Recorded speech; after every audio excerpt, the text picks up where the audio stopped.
Here are my three takeaways from the Browns' loss to the Dallas Cowboys on the lakefront, Week 1, NFL 2024 for the Browns and the Cowboys. Number one, a disaster. Okay, it wasn't just a loss, it was a disaster. You had all offseason to prepare for that, Cleveland Browns? You had all this time, the exhibition games and all the roster decisions. You knew who the opponent was for months.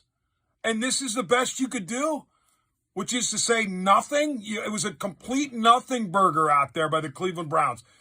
Embarrassing lack of preparation, failure to attention to detail, slop everywhere.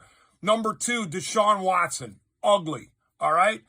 I know the excuse makers are always there for Deshaun Watson. The line wasn't any good, which it wasn't. And Micah Parsons was wrecking the game, which he was. Receivers weren't helping out Watson, which they weren't. But ultimately, Deshaun Watson played like garbage. All right, he did. He did. And I don't know where the end is in sight with Deshaun Watson as far as whether he's going to be any good as a Cleveland Brown. He had one drive in the second half during garbage time where he looked decent. But for most of the rest of the game, everything looked forced, disjointed. He was leaving the pocket early. He was skittish.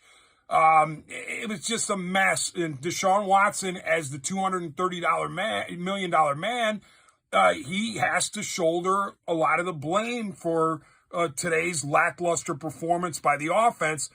And observation number three, I totally get the season's not over. It's only one game. But the Browns should be humiliated by what took place on the lakefront this afternoon.